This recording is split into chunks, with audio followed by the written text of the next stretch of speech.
welcome everybody to another episode of Recap with Mac for the week of August 15th, 2026. Before we get started on advocacy updates, Mac, I want to give you a shout out. Happy early birthday. Happy 76th Yes, early Thank you. birthday. Thank Can you. I finally say it without your wife getting mad? It's just, This man is pushing 80. I've turned that corner, haven't I? So No, I'm pushing not yet. Not yet. You're the same age as my father-in-law, so you're not nearly there yet. Okay. Well, thank you. But Very yes, kind. happy early birthday, Mac. Thank you. Do you want to go ahead and answer this, Mac? When Mac gets a chance, has Mac spoken with Dr. Goldstein, the DOH commissioner that told Massachusetts governor to schedule kratom? We have not yet. We're hoping to have a discussion both with the governor's staff, which we've started. We've had a preliminary conversation there, and we hope that we'll have a chance to talk to the Department of Health people, because we need to understand exactly what data they relied on. And I think we can help them once we get an idea of what that is, and point them in the right direction towards scientific information. What we believe is the case is that the scheduling here is really at the behest of and information provided by Andrew Kolodny. Andrew Kolodny worked with the governor when she was the Attorney General of Massachusetts, and they sued Purdue Pharma. And that's fine. I mean, but that's the relationship that she has, and probably relies upon him as a subject matter expert, which he now purports to be. Because as we've discussed before, this is a guy who will stand before a legislative body in the various counties in New York, and he'll say two things. Every patient that I see, now that I've returned to my treatment practice, is addicted to kratom. That's what he says. And then he let the real problem slip when he started to describe his practice, and he said, well, what I do is I consult with physicians who've already screened a patient, and they have self-identified as being, an addict of kratom, and he comes to their bedside in the hospital and he consults on these cases. That's not a treatment physician of people coming in and him diagnosing them, and then randomly they might have a kratom dependency.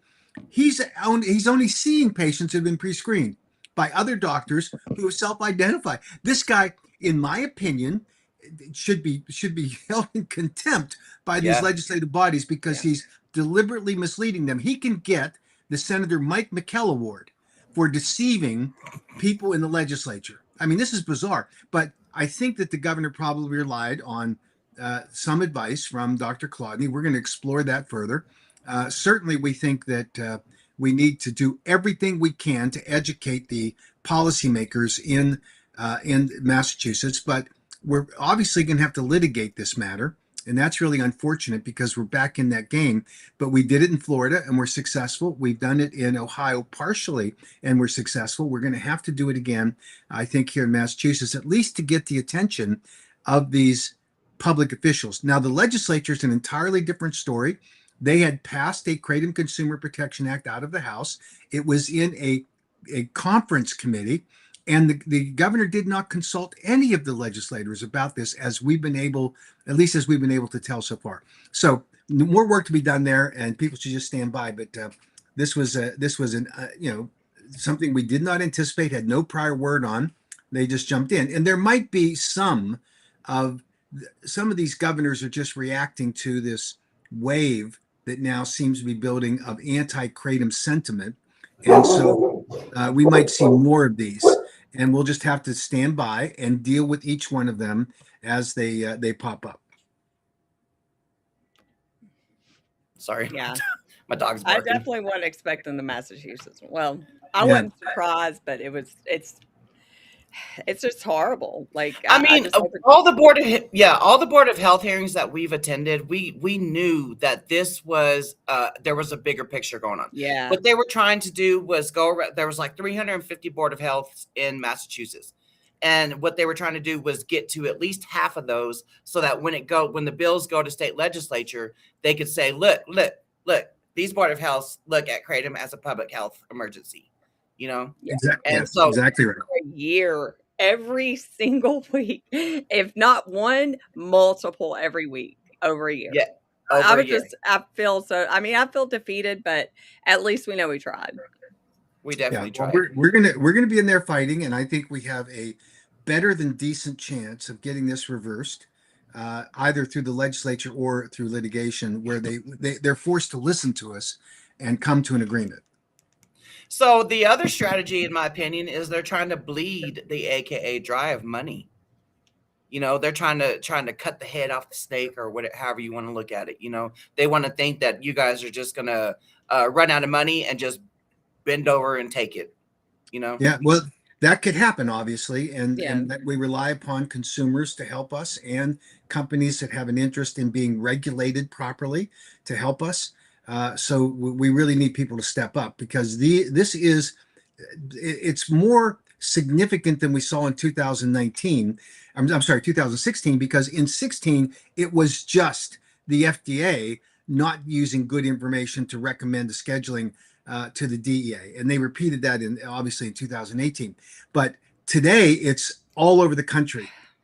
You as you described in Massachusetts, you have hundreds of local boards of Yeah. health doing the same thing, and you're seeing that replicated around the country. So we've got to rise to the occasion. We've got to fight, because ultimately this comes down to two important factors. One, you have a substance in the form of a botanical supplement that has a proven track record of safety, buttressed by, even in product formulations in the United States for raw leaf kratom products, that's been accepted by the FDA and by NIDA as being safe for people to use, and obviously limited by the labeling instructions.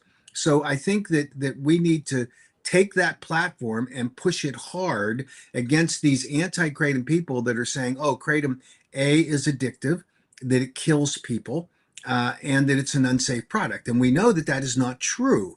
And you've got the anti-kratom array of people out there, the Patty Wheelers, the Mike McKells, the Dean Francis charade, and you've got other people that are joining that bandwagon for other self-interest that are involved. Yeah. I mean, all of the addiction recovery centers are transparently have a self-financial interest. So the old adage of follow the money, that's all you have to do with the substance abuse centers, and they need to be put in the proper perspective, and we'll see how the science falls out at the end. And here's a good example of how we can make a difference. In North Dakota, in Bismarck at the Capitol, we had a hearing with the Kratom Working Group, and we had the governor having put out a ban on kratom, ban on 7-OH immediately, and then a ban for 30 days on the sale of kratom products in the state of North Dakota. And you have a working group that was led by the person who went to the governor and collaborated with him about protecting consumers. And the bills there were 4 bills, 3 of which were from members of the working group, and one of which was a legislator who watched the working group. And those 4 bills that have been proposed for consideration in the special session in the first week in September, none of them is a total ban. Now, that tells you a lot. Now, what happened? What happened? Listened. They listened. And this is where we can make a difference. And I'm not talking about the charlatans, by the way, that say that they're great kratom advocates. I looked closely. I was watching because I knew she would be there, and that would be Robin Graham. I knew she would be on the virtual testimony because she says that's what she does. And I certainly expected Madeline Sklar to be there, because she's the premier advocate in the country for kratom, and she says it all the time. And I didn't even see her there. She wasn't even there to defend 7-OH, which is what she does. And I mean, it's bizarre. So, but the people that were there, you saw Jack Henningfield was there to explain the science, and I think he was very persuasive. You had some North Dakota people that were there that really spoke up. I didn't agree with everything that the North Dakota retailer, the vape shop owner said. In fact, I disagreed with the part about 70H, Yeah, but me too. Yeah. he still made an interesting case. And then you had an African American guy that stood up there, and Oh, he I loved just him. said, "I just started looking into this because of an interest I had for friends," and Yeah. he did his research, right? So that was fabulous. And then we had we The obviously veteran had on the call. the veteran, Laura Romney. I mean, these people showed up and gave information, and it was and yes, Misty was there.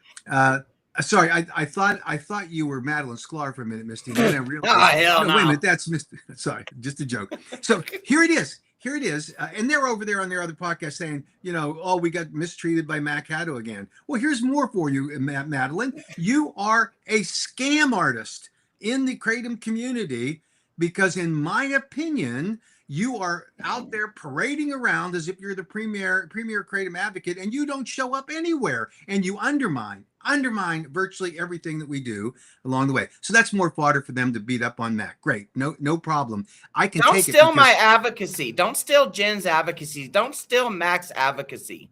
Yeah, Right, go ahead and and clip that up too. Add it to your little clip. I mean, Yeah, Yeah, of go course. ahead. Let them do it. Let them do it. Give them something to chirp about, and it gets old after a while. But it's about results. It's not about rhetoric. It's not about what you say. It's what you do. And I was so proud Exactly. of the people that showed up there, and I was equally proud of legislators who actually listened. And when Jen spoke, and when Misty spoke, and when Laura Romney spoke, and the vape shop owner spoke, and the fellow that was just there, just having just learned about Kratom, defending his friends, they listened. So that was fabulous. And now the challenge is going to be that in the first week of the session, we're hopefully going to be able to, between now and then, work with the governor to get him to a position where he can accept a reasonable regulatory framework, because that's the name of the game. And I emphasize there in North Dakota, and I'm more and more convinced that this is going to have to be where we go going forward. And that is, you have to give the enforcement tools, the appropriate tools, to the state agency that is tasked with regulating it. And, I know, and it's been a big problem for us for the last 10 years, or last 7 years. Some of these states, and it happened in North Dakota last year, the health department came in and asked for this huge amount of money. I think it was 1.5 or 1.6 million dollars in North Dakota. In Florida, they asked for, the first ask was $20 million. They're just looking to build their fiefdoms. They wanted, they said, well, we're going to need more lab space. We need to buy a new building. We need to build a new building. We need to buy all this new equipment. And, they layer one bureaucratic kind of demand on another. And then I remember the classic was, I was sitting in the governor's office in Colorado with Governor Polis, who prior to becoming the governor was a member of Congress who was a great proponent of Kratom. And I think it was the Department of Regulations that had this huge ask. I think theirs was like $3.5 or $4 million. And I was objecting to it strongly as being unneeded, overreach. You didn't need to have this group of inspectors going out, because for the purposes of controlling sales at the point of sale, you already have the infrastructure in these states in place to control alcohol sales at 21 and cigarettes and that kind of thing. So I think this is the kind of critical stuff that we need to do. And is that an important call? No, that's right. And so the point here is that these agencies are always looking to build their fiefdoms, but we offered a reasonable plan. And in the proposed legislation, there's one of the bills that gives them about $230,000 or $40,000, gives them 2 FTEs. Great. Let's do that. And let's put an excise tax or increased sales tax on the products so that it does give the agency the ability to actually regulate the bad products. And by the way, we need to do that. We're seeing more and more of this nonsense coming on the market in the form of 70H and now the follow-on products, led by those advocates who say, oh, we just need to let everybody have whatever they want to buy, and who are we? Well, there's laws, and that's what we need to do. So I think I'm optimistic that North Dakota can become sort of our benchmark to show these other governors in these other states, this is the way you can regulate it appropriately. And I'm almost grateful now that we're going to see that special session because it'll let us resolve this thing quickly. Governor bans it. The state legislature does this. The agency is happy because they got the tools that they need, and we have an actual case history of Yeah. how we can do this. So I think that was very, in retrospect,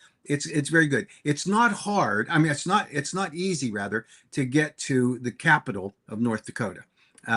When I was trying to leave, I got two flights canceled. I had to delay one because of an important Zoom call, and then I had two flights canceled. So I spent an extra day and a half in Bismarck, and it didn't get any better during that stay. But I did find one restaurant that was pretty good. So anyway, this is one of those things that we have to do. We have to be on site. We have to be there. We have to be present. And I am grateful for those that took the time and the effort to do it, Zoom in, and those that were able to get there. It absolutely worked fabulous, no question. Well, I have to say, after that first working group session thing they had, and just hearing from the legislators only, I told my husband, I was like, looks like we might be packing our bags and going to North Dakota. Yeah, because Because the it just first seems like session was they have their heads amazing. on straight. You know, Yeah. they're actually making decisions for their constituents. And I hope that's the turnout. I hope that's the case. Yeah, and every state will have our detractors who are there, and we have one in North Dakota that is thankfully has a sort of a background with other legislators, so they know who she is, and they know that she's not the best detractor for them to listen to because she has a history with them, and that comes with the territory. But we have to be prepared. We have to get our message out, and we have to make the sacrifice. And that's the word. It's a sacrifice. What you and Jen do every week here, and what you do, you don't just do the the cool thing. You're up there, you get your faces and your voices out in front of the public, and everybody goes, oh, this is really great, and you're out there working, which is different than the 7OH gals that are over there. And with one exception, I got to give her credit. Well, two exceptions.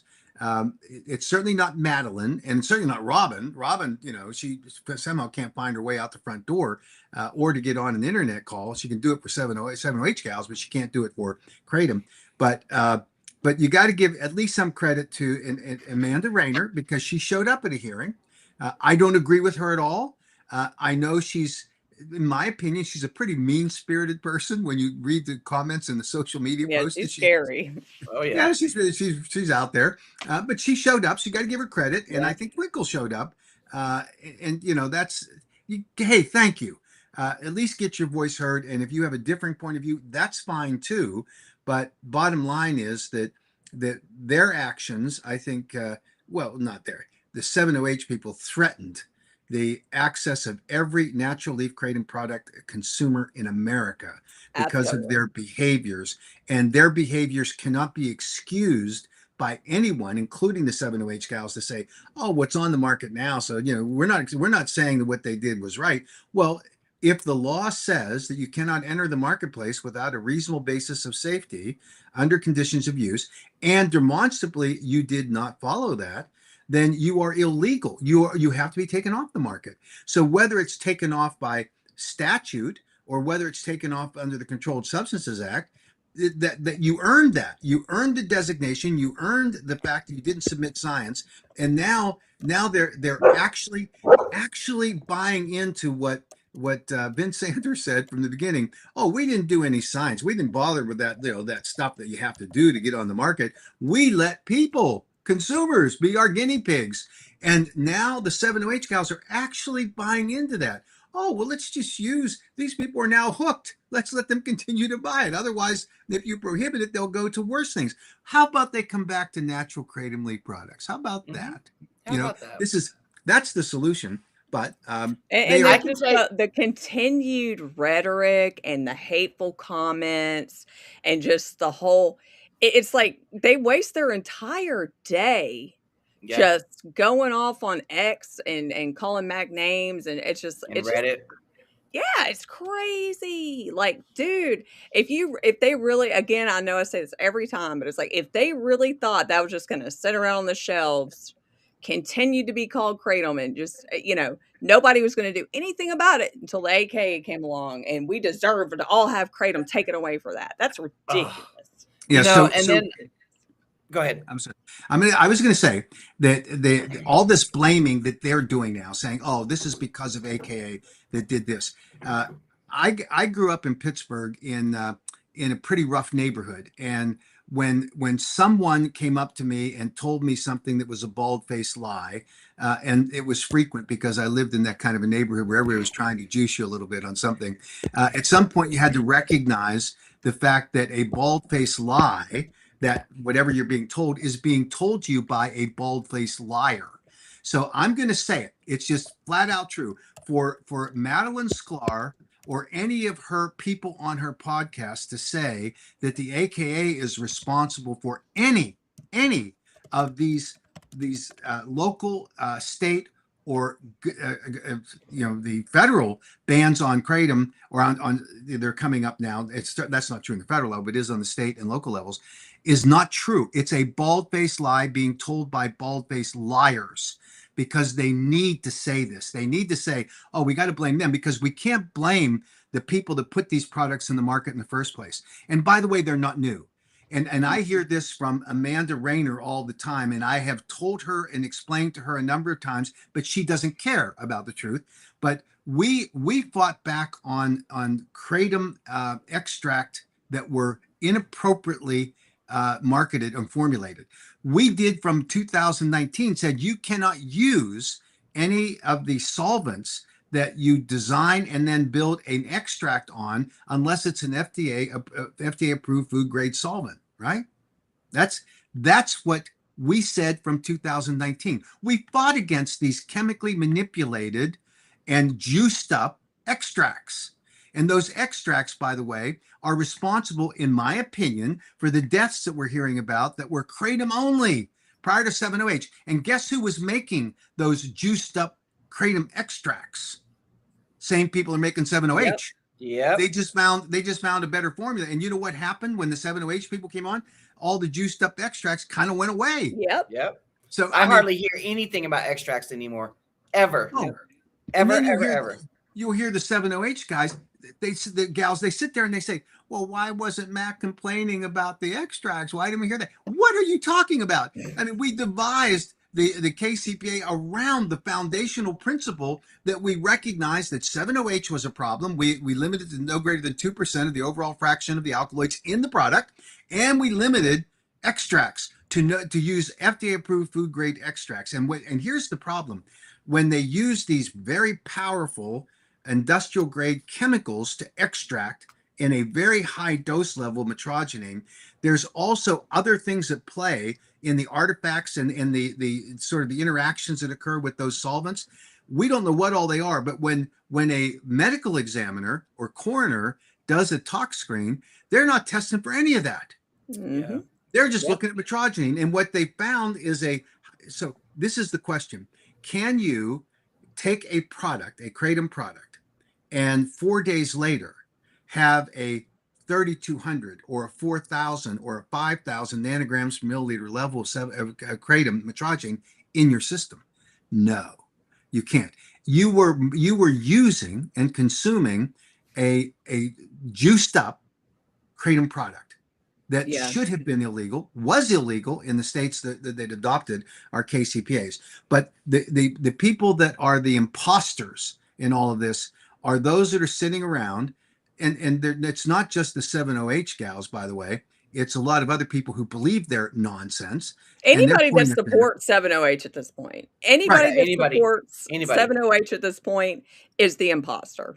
Right. Period. Exactly. Absolutely. I could not have said it better, Jen. And here's the beauty of this. If they want to buy into the fact that the 7-OH people emerged on the scene, let's say it's 2023. I think now that we're seeing more evidence, it's 2021 when they were first tinkering with it. It was their big market splash in 2023. No science, by the way. They were doing the same thing to the extracts on kratom. And that's why we see all of these people thinking that it's true. And I don't doubt their sincerity. They happen to be sincerely wrong. These people that are saying, "Oh, the medical examiner told me it was just pure leaf kratom." No, It was a highly concentrated, chemically manipulated, and changed the word 7-OH to an extract that should not have been formulated that way and contained very dangerous chemicals in it in order to get the metrogenine to that high level and extract out all of the other alkaloids in the kratom plant. That was not kratom at that point, any more than 7-OH is kratom today. So that's the clip that I hope Madeline will play next week. What we just went through. And Madeline, you are, in my opinion, lying to everybody when you defend the 7-OH industry the way that you've done. And you are lying when you say, oh, I'm not for the 7-OH industry. I'm not saying. I've had nothing to deal with them. She was on their advocacy webinars. She said, now she takes great offense that I ask her the question, are you taking any money from the 7-OH industry? I just ask. I don't have any evidence at all that she was, but I do know that kratom manufacturers have told me that in the past she has asked them for compensation for her to promote their products. So why wouldn't I ask the question? I mean, I don't even understand that. So, but she's all offended by it and saying, I don't have, he doesn't have any proof I'm doing that. Well, that's different saying, no, I don't. But she's right. I have no proof. I just asked the question based on her past behavior in working in this industry. And I think that at a minimum, people have a right to know. And by the way, there is absolutely nothing wrong with her taking money from a 7-OH manufacturer to promote 7-OH products. Nothing wrong with that. But there's something wrong when you say you're doing it and you don't. Right. I don't do that, and then you do. I mean, this is all very confusing to people, legitimately. So just clear the air, Madeline. Just tell us what's going on. But I'll tell you what we do at the American Kratom Association. All of our records are public. You can go, and God love the people that pull down our 990s and make a big deal of them. We spend a lot of money defending the average kratom consumer. We do. And we work hard in order to make that happen. That's why I spent almost 3 days in Bismarck, North Dakota. There are times when we have to do a little extra to get the result, and we're going to do that and continue to do it. And those of you that are out there playing the game of saying, oh, 7-OH is just great, people now they're hooked on it, we can't take it away from them. I mean, all of these arguments, and I understand them. Which is why we've adopted the position that, and it's been reflected in Senator Moreno's new bill, that we decriminalize in the Schedule 1 provision for kratom. We just decriminalize it and make sure that it's, the people aren't going to be held into a felony conviction because they possess a 7-OH product. But the people that are manufacturing it and distributing it and selling it, they are, and they should be. So that's just the way it is. And now our next challenge is to get in a federal level, a federal KCPA. I think the impetus for that will be because of what's happening in the states and what the federal scheduling recommendation will be. And we're hoping that the DA has finally concluded their evaluations, and we'll see the final scheduling recommendation published this week. Based on the latest set of rumors, we should see it here either this week or next. So, and it couldn't come soon enough because it will bring clarity to this issue. And I get it. There will be people in the 7-OH community that will be wailing and gnashing their teeth that, oh my goodness, do not blame anyone but Heart and Seven Hope Alliance. Yeah. Just look at it. Blame them for what they did. They deceived most consumers coming onto the market. They got them hooked, addicted to a full-blown opioid with all the signature effects of opioids, and now they're suffering the consequences with the downside of addictions and unfortunately deaths.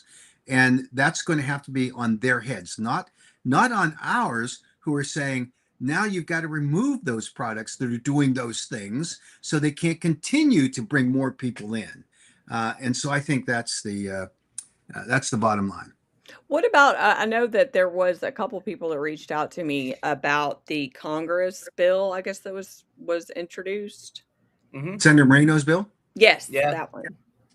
Yeah. Now, Senator Moreno's bill deals exclusively with the scheduling of 7-OH and some adjustments he wants to make to the scheduling recommendation that will ultimately be approved by and published by the DEA. But this is, Congress has the authority as they gave the authority to the DEA to make these scheduling issues, they have the inherent power to modify them when they're issued. So that's what Senator Moreno's bill does. It brings more clarity to some of the questions about what the exact precise levels are of both metrogeny and pseudodoxil, of the trace amounts that should be carved out. And it carves out the penalty for possession, and not possession to distribute, but just possession for use. I think that's it. Okay. So my view of that newest Congress bill is that it is a backup bill because the DEA's notice of intent is only temporary scheduling lasting 2 to 3 years. But in my view, that bill is a permanent, set in stone bill. Am I right, or am I just a conspiracy theorist? No. You're at the effect of legislation that Senator Moreno's bill, when it passes, will have permanency to it. It will replace the temporary scheduling. Typically, when the DEA does scheduling of these kinds of substances on a temporary basis, they only have to prove 3 factors of the 8. Then they have the 2 years, with the potential exception of another year, or addition of another year, to permanently schedule it using all 8 factors. So this will bring to, as you've stated, it will become permanent at that point, and it will be the law. Yeah, so it's not because of what Michelle posted up. It's not because of her view of, do you think the DEA's notice of intent is not going to be published? Because this bill has been introduced. So in my opinion, Ms. Ross just has a hard time getting her arms around the truth and the facts.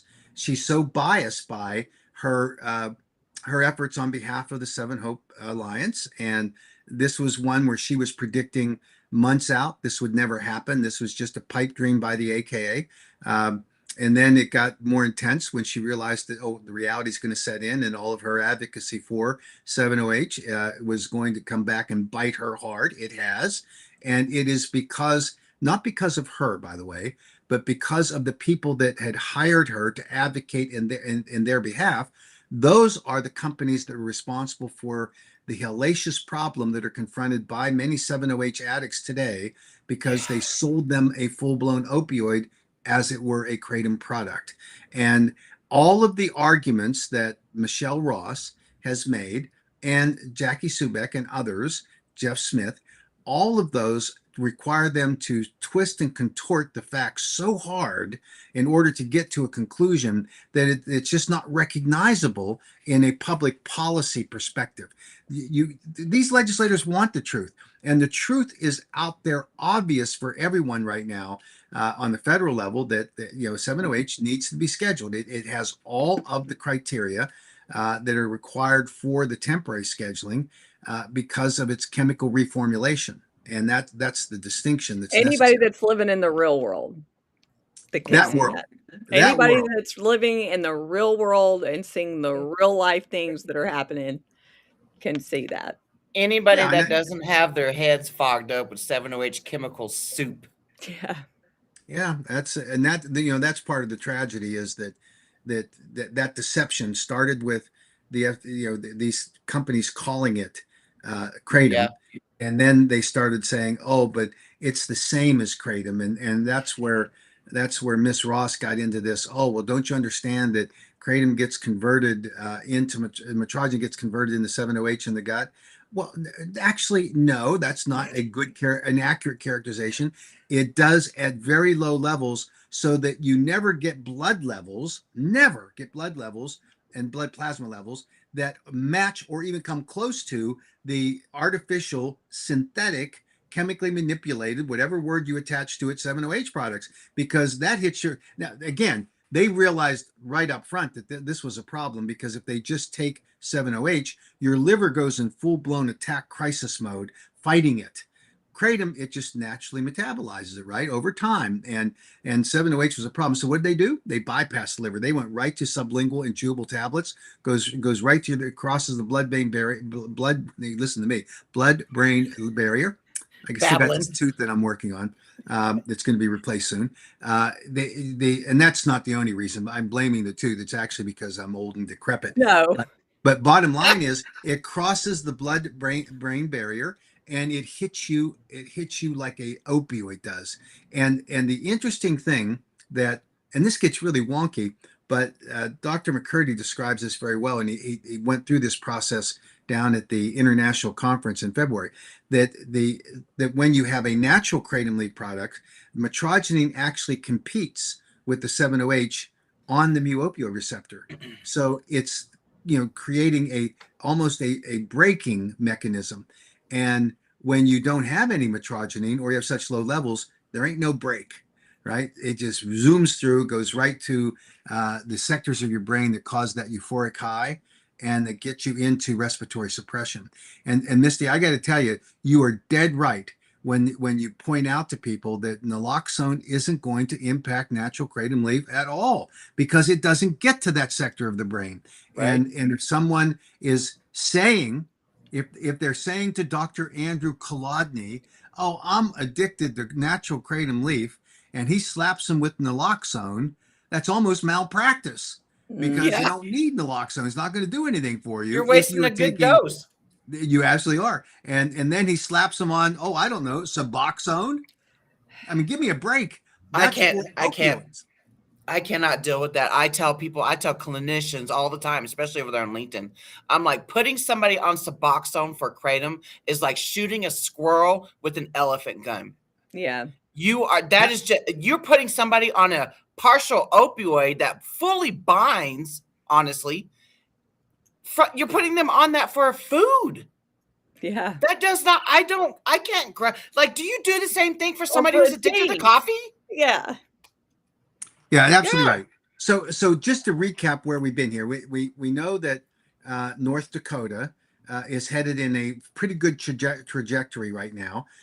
We've got a battle in Massachusetts where hopefully we're going to be able to stimulate with the state officials there through litigation, which I think we're going to have to file. So we're working on that. We've done the same thing in Florida and Ohio, and with pretty good results. We're still working in Ohio to clarify that. The Florida situation is going to be triggered by a new rule that will be enacted by the Attorney General that will align with, or at least be generally consistent with, the DEA notice. On 7-OH. So we'll see how that plays out, and that will trigger another FTAX rule. So again, these battles come up. We've got a meeting in next week in Montana, where there's going to be a similar working group passing on. In that case, there are two bills, one ban and one regulation. We'll see how that plays out. We're going to be down in Georgia with Chairman Townsend, who is heading up the Blue Ribbon Commission on youth exposure to kratom.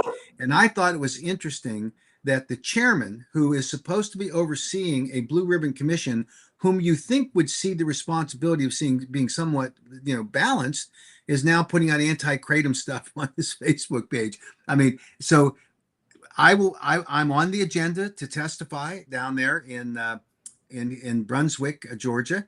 I'm looking forward to the opportunity to calling out the chairman for, are you being fair or not? And I think we can show pretty clearly that he's not, that he's really just mimicking what his good friends Matt Wetherington and Eli Cohen are saying, and that's all he's about. And the most important thing that I want to convey to him is that, Chairman Townsend, we pitched you on giving the agency the enforcement powers that you are now crying need to be done, and that's why we have to ban it, because, as a matter of fact, you rejected it. And he did.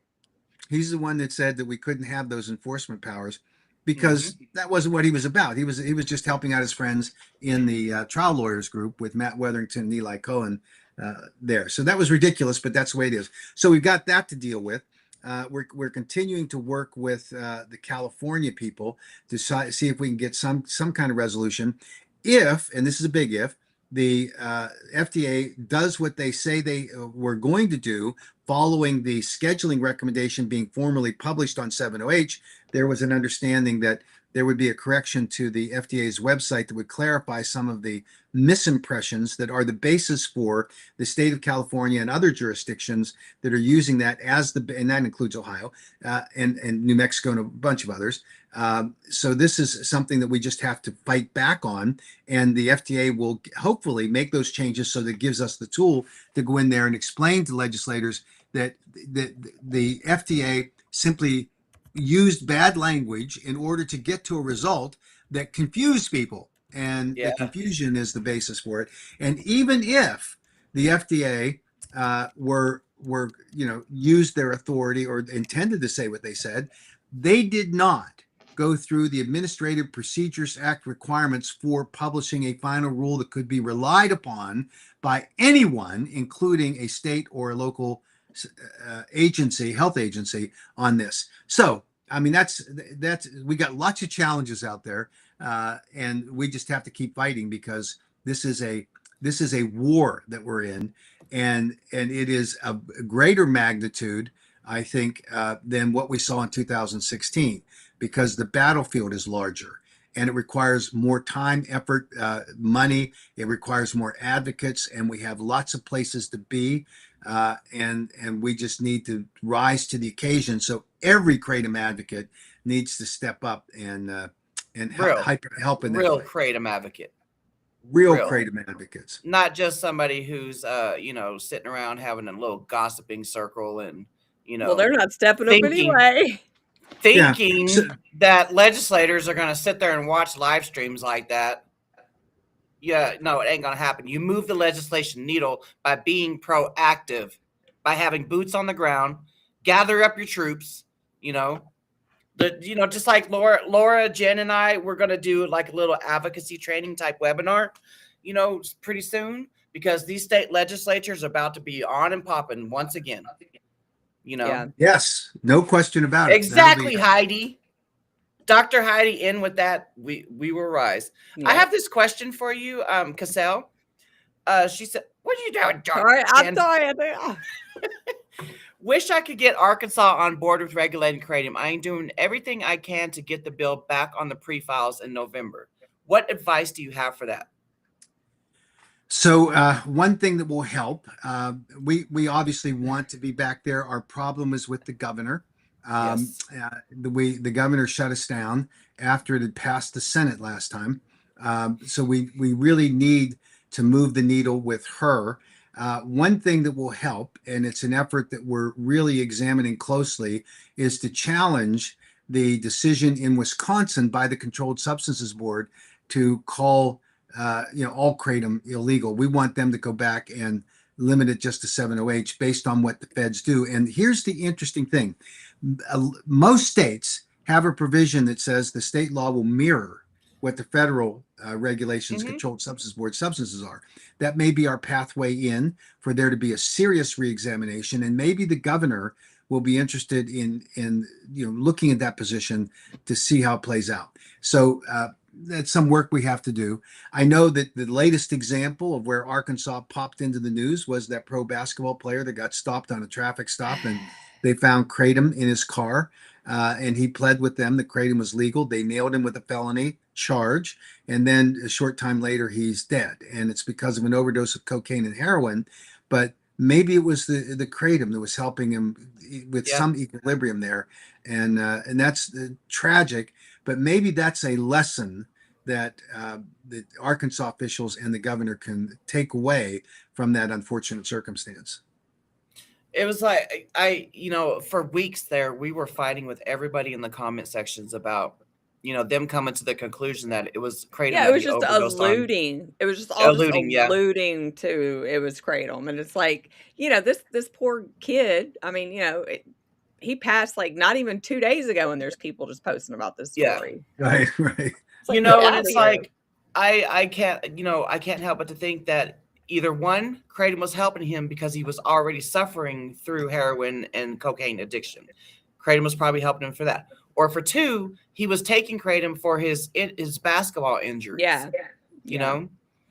Or three, I just have this gut feeling in my stomach that he Googled kratom in Arkansas and probably saw Marshall Price's stories. or the hashtags that we created for him and everything. And he was probably thinking, oh my God, I'm going to get 10 years in prison for this. Yeah. Then he probably went back to his original drugs of choices, which were heroin and cocaine. Because he was probably like, you know what, might as well go party it on up now. I'm going to get 10 years in prison. Yeah. Yeah. Yeah, really tragic all around, and it's hard to unwind all of this, but we need to do it. We need to do the best job we can to get good information out there so we don't have a replication of these kinds of problems. Yeah. Mac, not Mac, Mike. Mike wants to know if you've heard any update on Illinois as far as like an emergency ban. Is there anything on the So wiretap? that could happen. I mean, inevitably, when you get a couple of governors doing it, They others got to could one jump. up each other. Yeah. Yeah. And so we'll just have to fight on all of these. We'll see how they pop up and if they do, and then we'll be there. And that's why I like the fact that we have a special session in North Dakota that will, take a ban, flip it to a good regulatory scheme, and then we can shop that as the model for what the states should be doing. But we could see governors do this, and it's politics, and we just have to understand that that's where we are. Politics is such a game. It is. It's like a chess game. It And I'm not is. good at chess. I'm a little bit okay at checkers, but chess, not my strong suit. Yeah, it's true, and it's what makes the world go around. Yep. But there are times when it just needs to be fixed, and we're going to have to fix North Dakota, and we're going to have to fix the problem in Massachusetts, and we'll try to come back and fix it in Arkansas as well, and in Alabama, by the way. Yeah. This is the mopping up the mess that I have to continuously tell people that say the AKA is the reason why the AKA is the reason why all the states are better creative now, because they went and spent millions on 708 propaganda. And I'm like, I sit back and think, y'all really think the AKA did that, huh? No. Yeah. The AKA and They us did. real advocates, we are mopping up the mess from the mass destruction that 708 is causing from being mass produced to the public without scientific data. Yeah, and they are in fact putting that nonsense out there to cover for the fact that they bear responsibility entirely for putting on a product that they claim was kratom, knowing it wasn't, and then promoting it as though it's just natural kratom, addicting a bunch of people. And now when they're caught, they say, oh, it was the AKA that did all this. The fact that we fought it, and we would do it again. If we had a chance to do this all over again, we would still be fighting it because it harms people. Yeah. Because it is a chemically manipulated, full-blown opioid, and that is harming people. So we wouldn't change. It is the mantra of the 708 people to try to blame us so that they avoid responsibility. Mhm. And I hate to say it, you have to be pretty dumb to buy into it if you think through it. I get it that it sounds nice, and they're putting a lot of weight behind it. And a good example, the president of the United States in the Oval Office signing his executive order on addiction services made a slip of the tongue. And when asked about 7OH, he said, we want to get that natural 7OH approved. That's what he said. Mhm. No one with any credibility can say that he meant that it was that we were trying to prove the chemically manipulated 7OH. He said the natural 7OH. But the 7OH people put more than $1.5 million behind a flight of ads targeting Washington, D.C., celebrating the fact, thank you, President Trump. Thank you for protecting 7OH. Natural There never 7OH. was, natural 7OH. There never was an attempt by the president to protect natural 7OH. No. Like, I'm sorry, natural 7OH converts in my body via taking kratom powder. That's my natural 7OH. Like, that was a big stretch when they started doing that. Like, and it was like right afterwards. Like, they immediately, anybody that believes the whole, I mean, think about how many lies they told over the years. Like, the biggest one was like, oh, we have to market it as kratom. You know, we have to. They're making us. You kidding me? And so when that didn't work, they have to change it. It's like just lie after lie. Who would believe? I don't know. It's just crazy to me that people even. They're not following the patterns. They're not following the patterns. And I get so tired. I feel like a broken record, and I know y'all do too. It's just like I'm so exhausted from trying to you know, tell everybody the damn truth, and they don't want to accept my truth. Well, See, screw you. I don't consider it a broken record because I don't remember that I said anything yesterday, so it's all new to me. Uh, but it's still the truth, and it's still, in my opinion, a lie that they're peddling in order to continue selling a product, a product that is dangerous. It's chemically formulated to be a potent opioid to addict people. That's just the way it was, and they are on the market playing their game. Yeah, yeah. Yeah. They're on the market playing their game, and they're getting people however they're getting them there. Some of them are paid, directly, and some of them, I think, are probably being influenced because there's opportunities either out there currently or in the future for them, and none of that protects consumers. None of it. And they can cry all day long about the AK's position. We took our position in 2019. Actually, 2018, we were formulating the bill. 2019 legislative sessions. How can you say that we could somehow see to the future and know that the 7-OH guys were going to chemically manipulate this product and make it into an opioid and kill people with it? How could we have known that? Well, we knew that they're the same people that are now doing that were in the kratom space, monkeying around with the formulations of natural kratom and taking extracts and driving them up to ridiculous levels. And that's why I think it's hilarious and sad at the same time that you get people like Amanda Rayner and Madeline will sit there and say, well, why don't we hear anything about extracts? Or are you deaf, dumb, and blind? Look at 2019. We talked about extracts. We said you cannot extract except using food grade solvents. But when you're telling a lie, you don't want to refer to the truth or rely upon the truth along the way. So that it's just what they're doing. And it's sad. Selective hearing. Yeah, Well, of course. Recollection. And here's the bottom line. You wouldn't do it. You wouldn't do it unless there's something in it for you. Monetary. You just wouldn't do it. Well, I don't know about monetary, but maybe it's fame and fortune. I don't know. In my opinion, no one can get to this point and defend this unless there's something behind it. Maybe it's they just dislike the AKA so much. Maybe they get off on that. I don't know.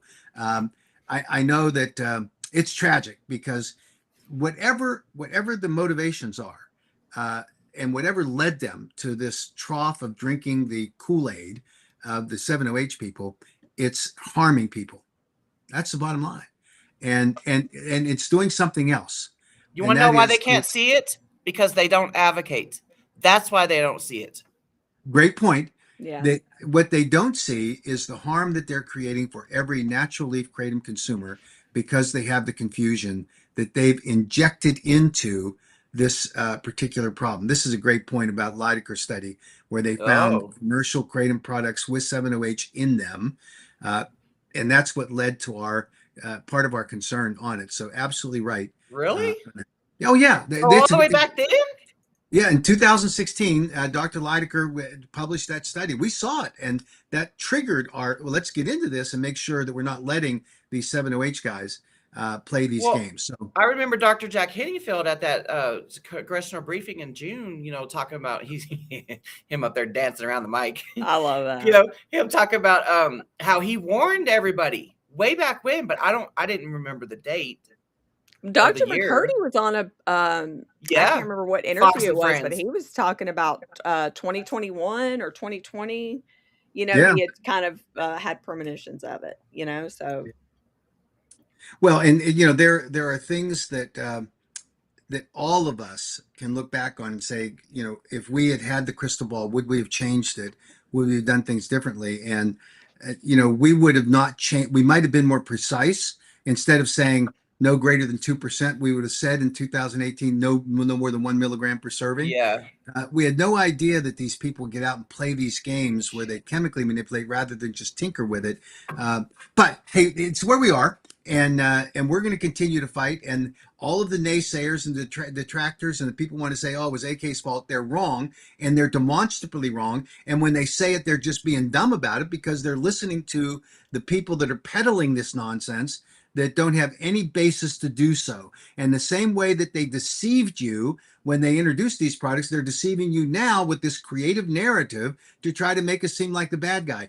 I'm not out there fighting every day in order to create problems for 7-OH consumers. I'm fighting to protect natural kratom leaf consumers, and you are getting in the way because you want to defend a product that is nothing more than an opioid, and that just doesn't work in our world.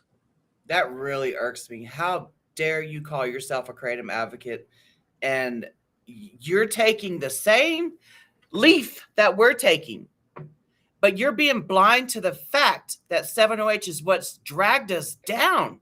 I will forever say this, that it's wiped away years of advocacy. You know, like my whole Pompeii analogy, you know, the Mount Vesuvius blew up, the freaking pyroclastic classic flow come running down. That's the 7-OH, and it buried Pompeii. That's what 7-OH did when it came to market. Mm-hmm. Yeah. And I say this too, if you take, advocate, or associate with anything regarding 7-OH, you are responsible for the downfall of kratom. Some of them love to hear that. And they're like, good, I hope it all gets banned. That's what you deserve. Get out of here. Well, and that's a knee-jerk reaction from someone who just feels like they got burned. And I feel for those people because they're desperate. But they were put in a position where they have to be desperate by an unethical group of people who didn't care about what the rules were, what the laws are, and they just decided to juice up a product that would convince buyers to come in and, oh, this is kratom. This is a better kratom than I took last week. Yeah, because it's a chemically manipulated opioid, and that's the sad part. So we just have to do our best to get through that. The after the scheduling takes place and the supply of 7-OH products dries up, then I think there'll be two choices for people. They can make the sad choice of going to harder drugs, to that black market, because they're now, are the 7-OH manufacturers standing up for what they're doing right now? No, they're jumping to new products. They've already started reforming. You see them out there in the marketplace, and the DA is going to have to go after them, and they will, by the way, because now the scent is strong. They know what these people are doing, but that's these people. The bloodhounds are tracking. Right. These 7-OH advocates that are defending these shysters. I'm sorry, when you look behind you, they'll be gone. They'll be gone. They won't be there because they're off to something else. And you will be left there alone with all of the carnage that comes from having supported them in the first place and not being misled by them. You would have been safe. Now, the other choice is for people to go back to natural kratom leaf products and deal with the problems that now drove them to 7-OH. And if you want an affirmation of that, look at what NIH did when they published they announced their study for purified metrogynine as a potential therapy for opioid use disorder.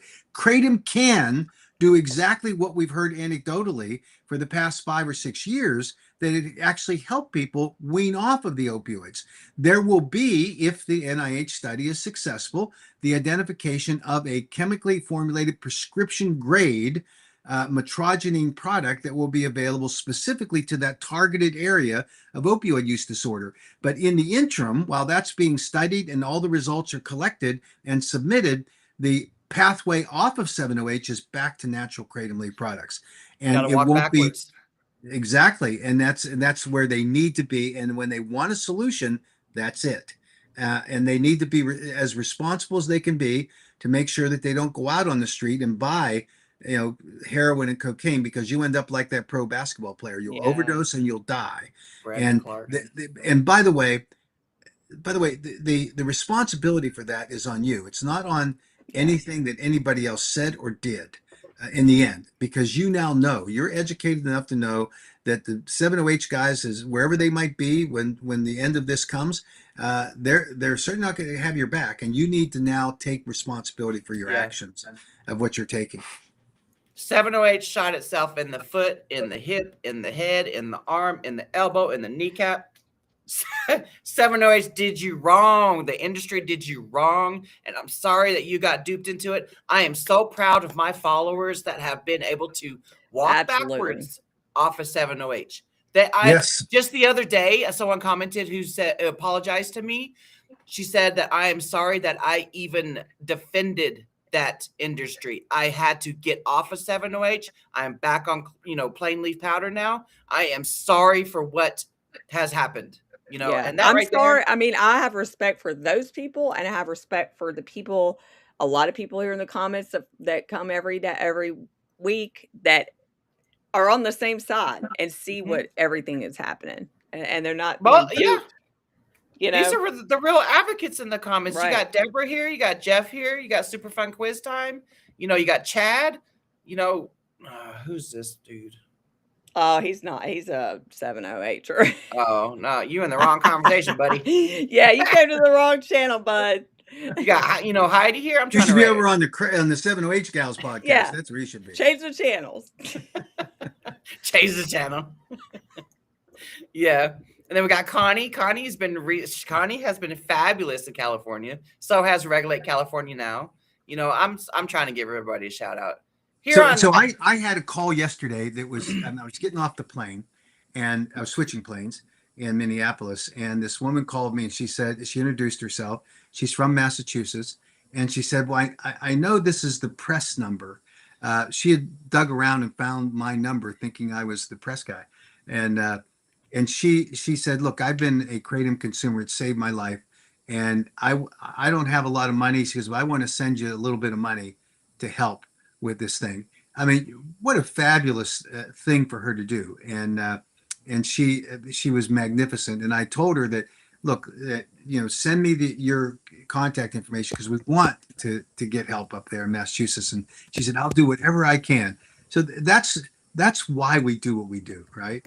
And then I had a police detective from Massachusetts email me, who we'd worked with before up there in Massachusetts, and he said, "Great that you're in there fighting it," and he's willing to help, and he'll be powerful testimony before the legislature. So yeah, we've got great advocates that we're going to be able to push forward on, and it isn't always the dark side.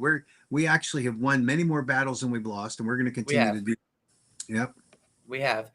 So I've got to run. I got to run. My kids have planned a surprise birthday party for me. Oh, you're not. And so I How's shouldn't it say a that. surprise? Well, Yeah, I'm supposed to. See, I know I'm going to a birthday party. My wife, is part of the ruse, she's taking me go shopping somewhere, but I know where. Oh, I hope you have the best time. I do too. Best I time. really do. So, and a shout out to my mother. I was born on my mother's birthday. Oh, no way. Yeah, and it was really an interesting situation. The day I was born, it was her birthday. She was in the hospital, and my father and my uncle had been in a barroom brawl the night before, and they were in jail. And this was a frequent enough experience, I'm told, that my mother was usually the one who bailed them out. And over the course of several of these fights, my mother didn't want to pay the bail money like she was having to do. She blamed my uncle for being the bad influence on my father. I mean, good for her as a wife. I heard later that maybe my dad was the bad influence. My uncle, don't know. But my dad gets bailed out of jail by someone else. He comes to the hospital, and my mother refuses to see him. So he wanders down to the nursery, and the nurses holds me up so he can see me. And she said, "This baby doesn't have a name, and it's been 2 days." And so my father, thinking that he's funny, he names me after the uncle that I was in jail with, that he was in jail with, and his name was Charles. So my first name is Charles. And my mother never let anyone call me Charles ever in her life. I had a school teacher that didn't like the word Mac. And by the way, Mac comes from McLean, which is a middle name, which is on my mother's side. My dad was at least smart enough to have a middle name on my mother's side. And I think I was in third grade, and the teacher didn't like the informality of Mac. And she didn't want McLean. She didn't, for some reason. So she started calling me Charles. And my mother, I reported this, and my mother marched in and said, "You can call him anything you want, but you ain't calling him Charles." So that damn bad influence uncle, I swear. You always got that uncle in the family. Every family's got one. I'm telling you. And so that was how I got this name. But McLean is, again, to form Mac has been my nickname ever since. But my mother was a warrior when it came to people calling me anything but Mac. And now I have my passport and my TSA check and all that. It's always Charles, and I laugh when people say Charles, thank you, and they pass me through. Right? Pretty funny. Well, we call you Mac Daddy over here on these parts. Yeah. My kids have done that for years, so I understand. Oh, that's So awesome. thanks to both of you. Thanks to everybody out here. I mean, all the people that are giving us help. We appreciate it very much. Okay, And thanks for the birthday wishes. Go pretend you got surprised. Yeah. Thanks. Bye, Mac. Bye, Mac. All right, see you later. That That is was a so cool story. hilarious. We always get little tidbits of his life story, and it's always funny.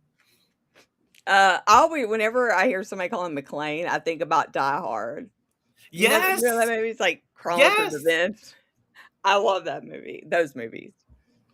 Yeah, Chris, I want to give you a shout out too. You're out there doing your advocacy thing. Cassell, I think if I'm saying your name right, I hope I am. But she wants to get involved in Arkansas, which we desperately need. Yes. Yeah, we And actually Shannon? were there last year. Last April. Yeah. Was it last year? It was last year. Last year. Yep. And that's when we found that, it passed. It was going to pass both the House and the Senate, but the governor was being a doo-doo head. And, she said. You know what? The governor was being a doo-doo head supposedly by word of mouth. Yeah. Because that Department of Health lady got up there and testified and said, if this goes to the governor's desk, she will veto it. True. That was That just was word word of of mouth. mouth. True. So we'll give her that benefit of the doubt. You're right, Misty. I just It have said a like hard. castle. Oh, castle? Okay. Okay. I'm saying Cassell, like gazelle. Castle. Nice to have you though. And again, like me and Misty were saying, I think she got it up here. Get involved. Yeah. Email Laura, and we're gonna do this advocacy Advocacy webinar. thing. I think we should call it some like just advocacy. I don't know. We'll find something. I'm so tired. I can't even think. I know you were just dropping your Ah. boy off at college. Man, that I dang feel like I've been kratom- around the world, but that it's dang kratom had you live long enough Yeah. to drop your boy off at college. Dang it. Governor DeSantis permanent? Oh yeah, the next governor. I mean, anytime there's a change, any new legislative year, anything can happen. So even if Yeah. there is a KCPA, if there's a bill that's introduced by anyone, it can always be overdone. Yeah. Yeah. But if Yep. like there's a bill signed, you got that year. You got that year where you're cool. Well, I was gonna play. I have to go to the bathroom, but not Misty. Good Lord, see, I can't even talk. Heidi said this should be our theme song, so I'm gonna play this real quick. is it gonna make us copyrighted? Oh shoot, I bet it will. I'm not gonna play it. Yeah, Right, we gotta be careful with that because it might You copyright always us. think about it. I never remember the copyright thing ever. But yeah, it's I hadn't heard it. It's called Rise Up or something. So we'll have to listen to it afterwards. Yeah, dude. Rhode copyright Island was sucks. vetoed, but the ban still got overturned. Stand with Arkansas. Yes, indeed, Kathleen. My Yeah. father. I am so sorry, dude. I cannot stop. My father's name and my brother's name are the same, but my brother goes by his middle name. What was that Charles. question you put up about DeSantis? Who was that? I think it was Tracy Mike. Here Dang we go. it! I forgot to ask Mac about what was that? Remember last week? I think it was where he was talking about the new product 90H, or was it 13OH? Oh, it was something like that. 908. 908. I forgot to ask him about that. All right, Dang I'm it. gonna go to the bathroom. You take this, or Okay. Is the Kratom Protection Act signed by Governor DeSantis permanent, or can the next governor get rid of it and change the direction? We lost Ocala in Florida. Ocala is not lost, Tracy. I know that the mayor was wanting to talk about it again, but I don't have any update about when.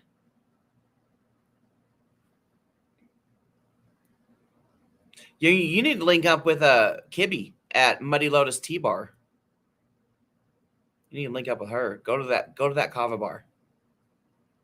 Because last time when the Ocala mayor did that, she brought a team of people. It was just fabulous to watch that.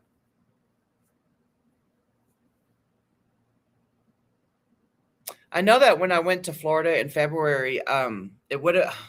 I was like, that right there would have been a good opportunity for me to go to the Muddy Lotus Tea Bar to go meet up with them and go give everybody hugs and all that stuff. But it was like an hour and a half away from where I was at, so it just, it didn't. It wouldn't have made. I mean, it made sense to me, but it wouldn't have made sense. Because I was at, where were we, Heidi? Orlando? Yeah, we were in Orlando.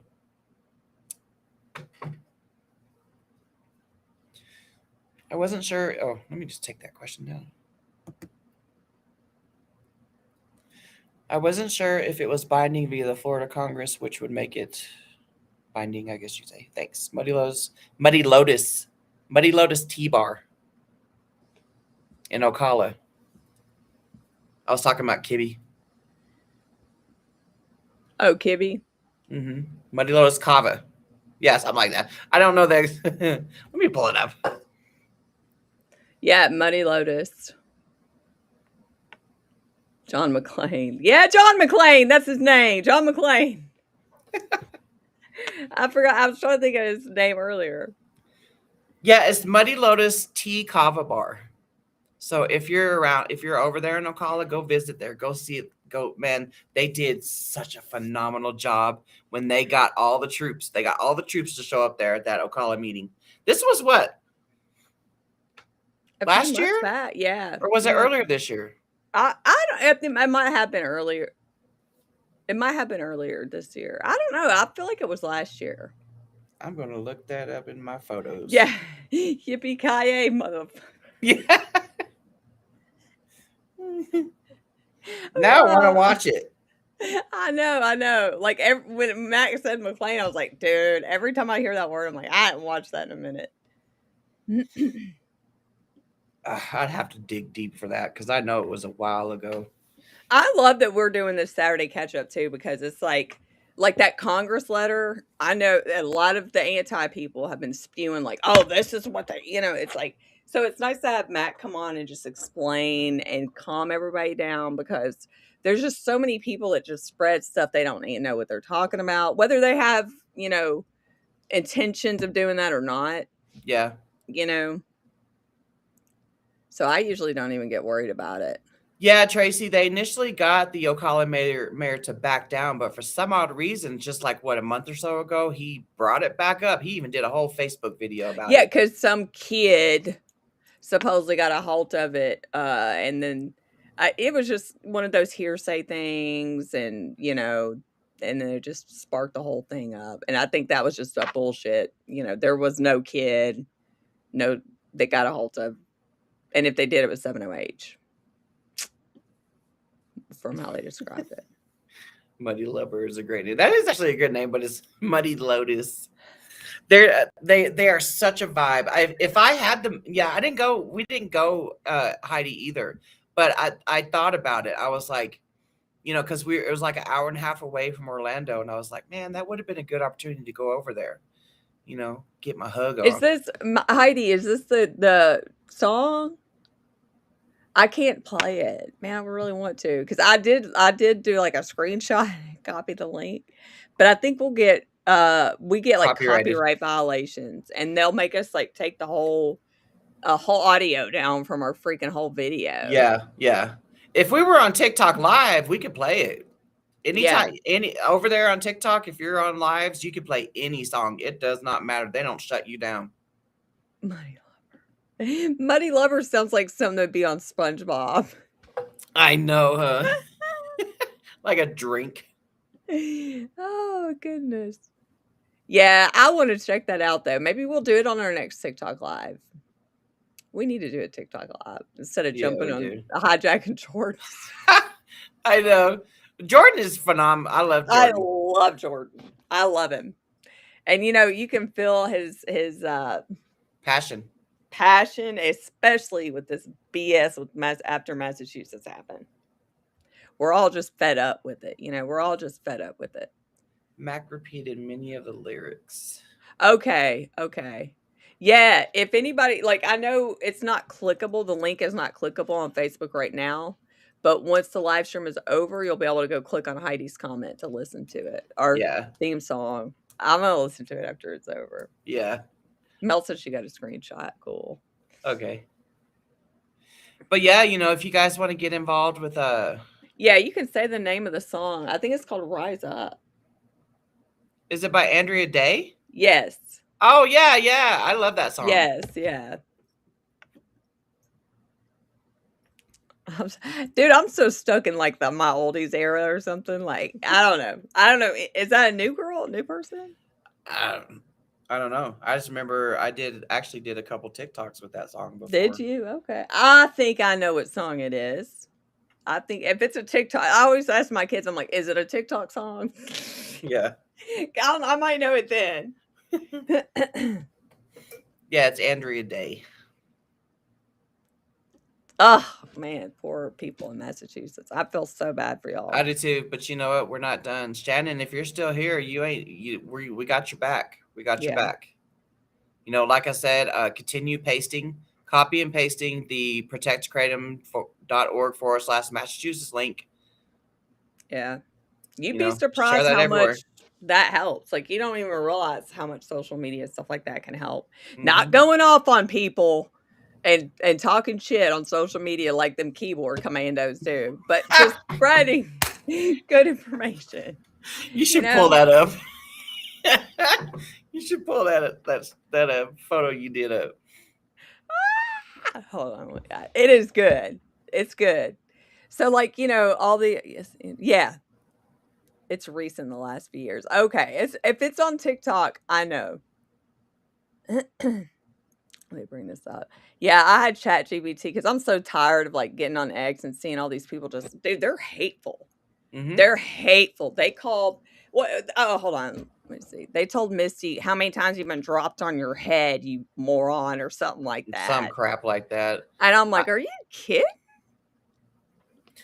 You know what? It's like 9 times out of 10 when people start the name calling, I'll just block them. But sometimes I'll leave it up. I want you to see the hate that I get. I'm glad Mac leaves his up because if you guys ever want to go see the hatefulness of what Mac is getting right now, go to his X account. It's horrible. Like, it's bad. It's really bad. Okay, let's see. I'm going to share my screen over here to X. Jan Pickleberry is my X name. I guess I'm going to go to replies. Yeah, look.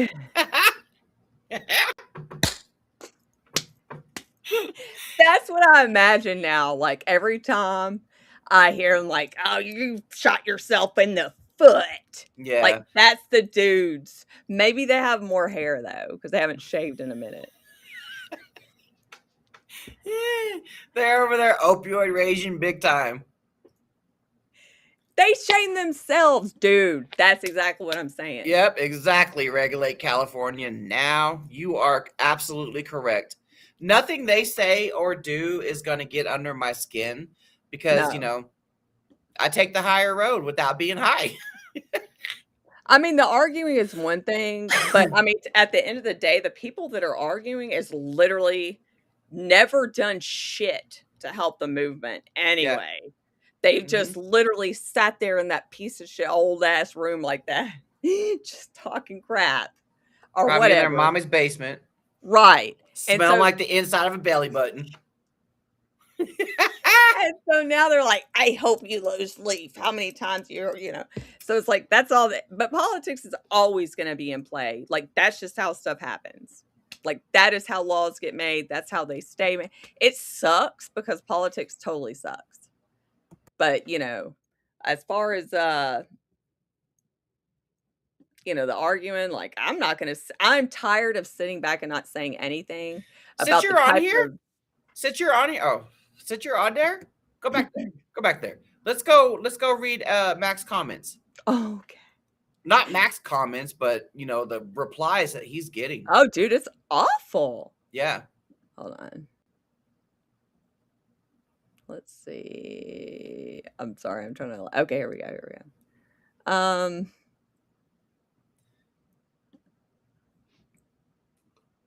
Let me go to my repost because I know I reposted some of Mac's stuff. Hey, there we are. Hey, there's us. Whoa. Whoa. That's insane. Okay, here's Mac. Here's Mac. There we go. It's bad. Like, it is bad. Yeah. Like, that is just like, it's really bad. So let's just go, let's say, let's try and find something that he posted. Can you remember one that's really bad offhand? All of them. All of them. I'm dead serious. Let's see. Let's find one that was like a lot. So we got this 7.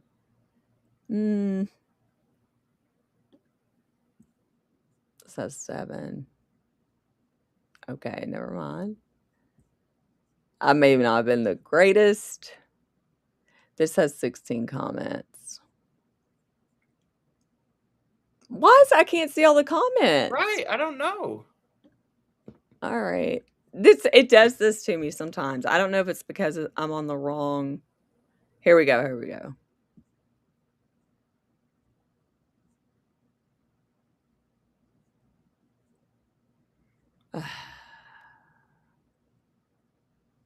Here's one of them. You don't find any of this ironic? Yeah, this is one of them. Yeah, I love Kate too. Yeah, me too. She's good. Yeah, womp womp. Prohibition replaces safe substances with unsafe ones. You know, that's it. He has been kind of rude, but he's not disrespectful. No, there's mofos on there. Hold up. Let's go to Misty's.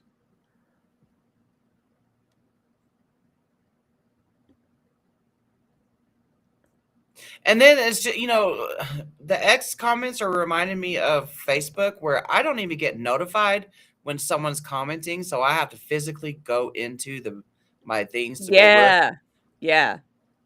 I think was it this one? No, I leave that bad boy up there so that anybody who comes to my page can see that KDA is being funded by anti-creative trial attorneys.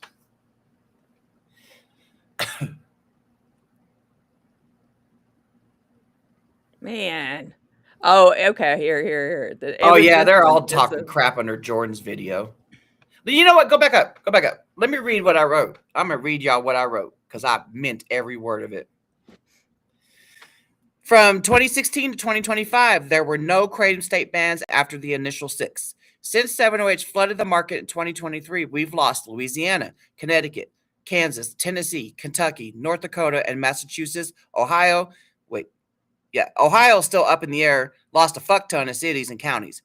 I'm going to throw California in too because of their Department of Public Health. Almost lost Utah, North Carolina, New Hampshire, Wyoming, Iowa, Michigan, Georgia, Arizona, Nevada, Delaware, Idaho. I'm probably missing some. If you take, associate, or advocate for 7OH, your hoe ass is responsible for this shit. Us real Kratom advocates that follow and advocate for legislation, we know what the fuck is happening. We follow the bullshit ass patterns. Can you scroll down?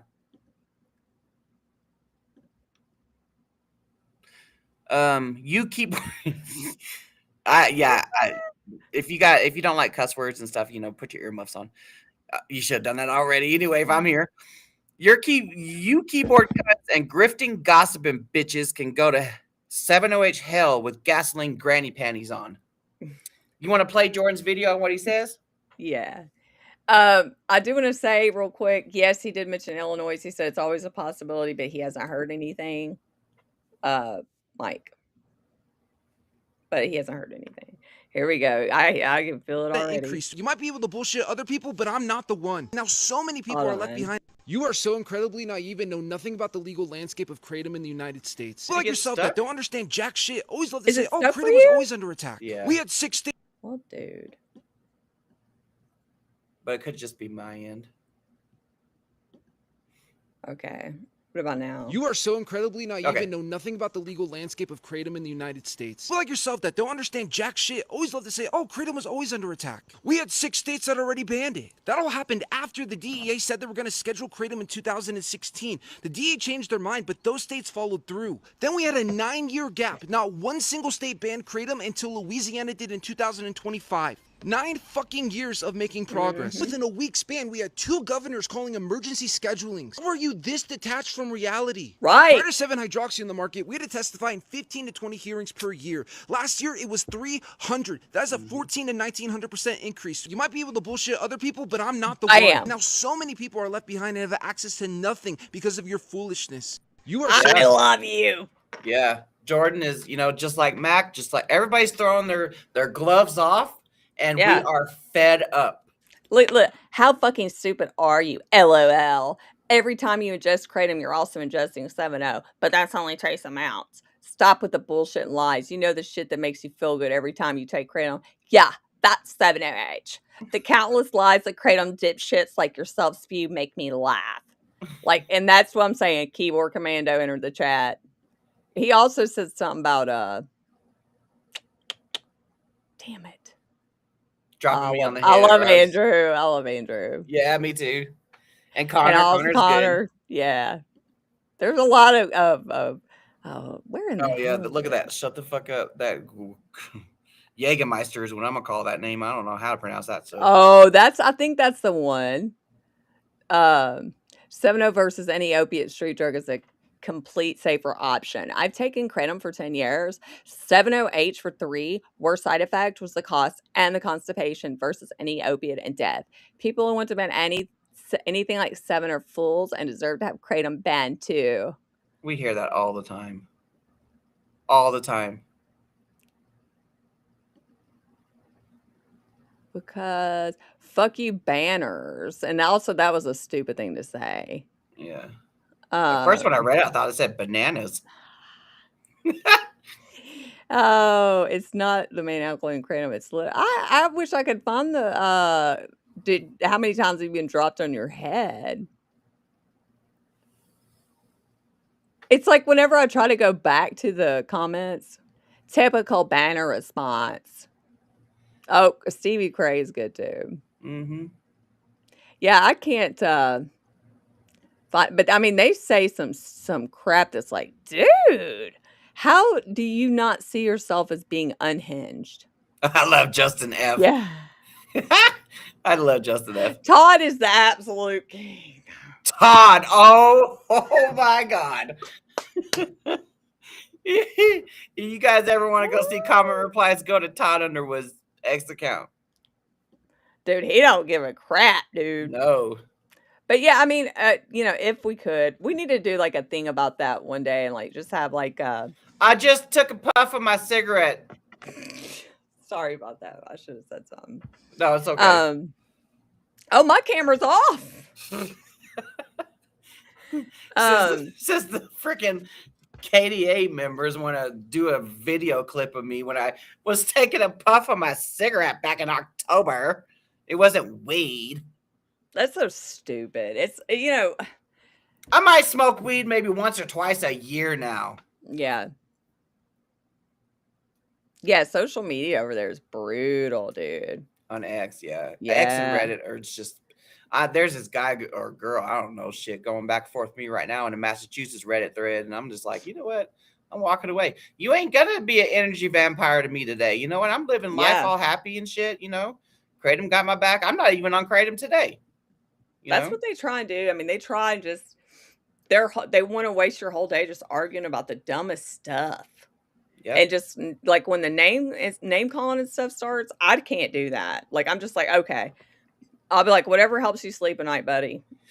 When they come after me like that, or Mac or you or anybody else, I'd be thinking the amount of time and energy and effort they put in to do all these name callings and stuff, they could have sent a bunch of legislators emails, But yeah, I know that's right. Dude, that's what I'm saying. It's not like what we're at Kratom advocates. We don't give a fuck if you smoke a cigarette. We're not going around going, you're gonna get lung cancer if you smoke. Like, what does it matter what we do? I vape. Like, I don't care. I'm drinking a Monster Energy drink right now. I got my little Mountain Dew can. Yeah. So it's like, we all have our vices. Yeah. But we just want to keep Kratom legal. What does it matter what the hell? It was crazy how like they're pulling at straws trying to, you know what I mean? Grasping straws, yep. Because they tried to say, oh, you just testified at a board hearing talking about you were drug free or something like that. While they pop their fucking Xanax and drink their Miller Lights. And their wine. It's completely acceptable. Yeah, the ex-keyboard warriors are not going. They're not doing anything. Oh, Mike, I bring that shit up all the time. All the time.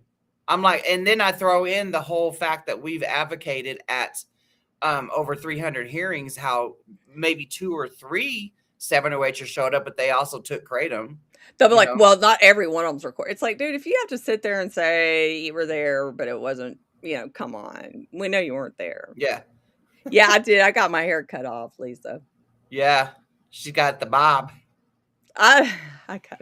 When I feel like I get some more energy, I'm going to do that bob thing. I actually messaged Mel the other day. I was like, we got to do the bob thing. Do the bob trend. Yeah. Her birthday was yesterday also. So happy belated birthday.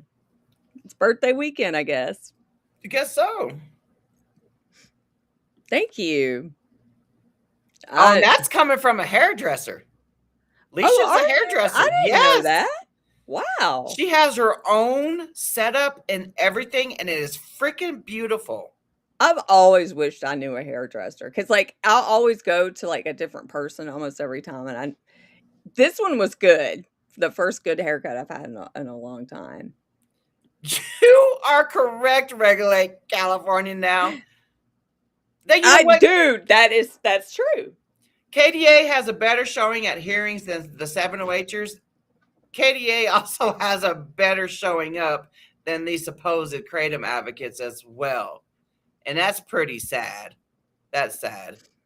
I'm going to have to tell that haircut lady next time I go, I just had a professional tell me. Yeah. She was pretty, I am very happy with this one.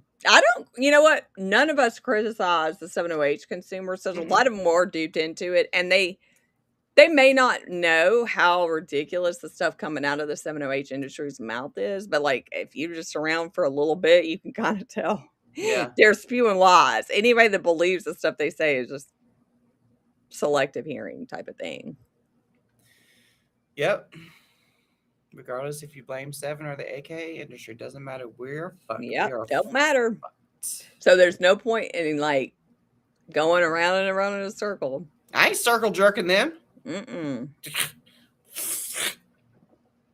But it's it's like if you're just in here just they shot themselves in the foot. Who cares, But I'm also tired of seeing it and being passive and not saying anything about it. Yeah. I'm at this point where it's just if we're going down, I'm going to go down and say what I fucking want to say, period. So I'm tired of being nice and trying to be cordial and not starting drama or whatever. I'm just tired of it.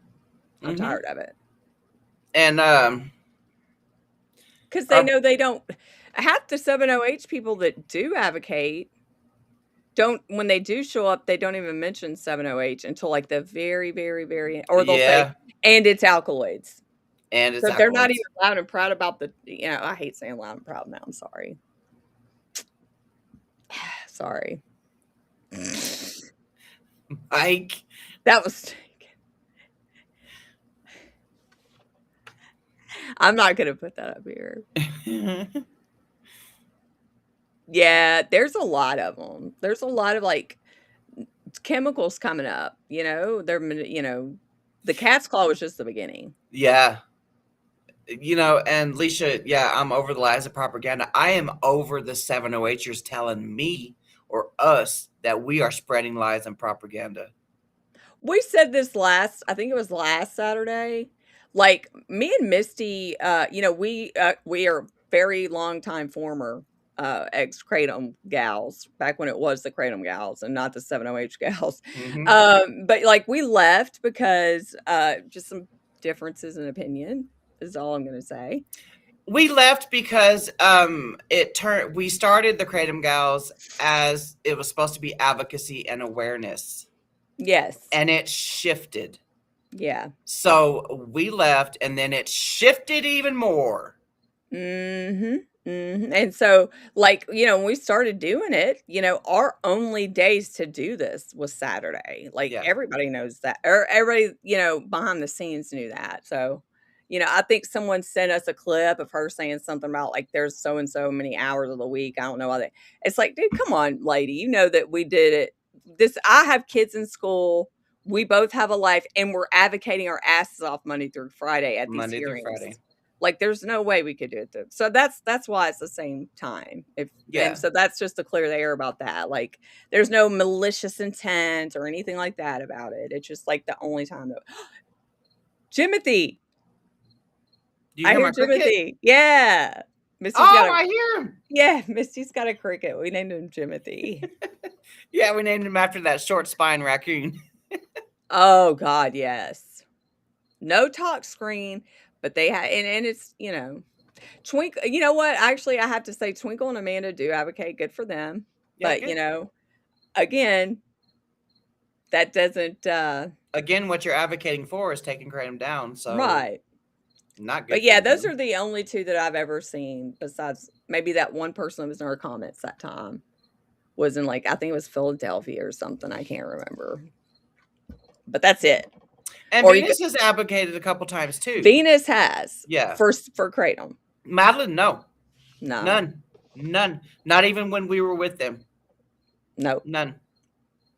So I mean, whatever. I mean, I'm just saying, like, I'm just tired. Like, I'm tired, and I'm tired of being, I mean, not being nice. I'm tired of being passive. Yeah. And I think that everybody should say what's in their mind and in their heart, and that's how I'm going to start being.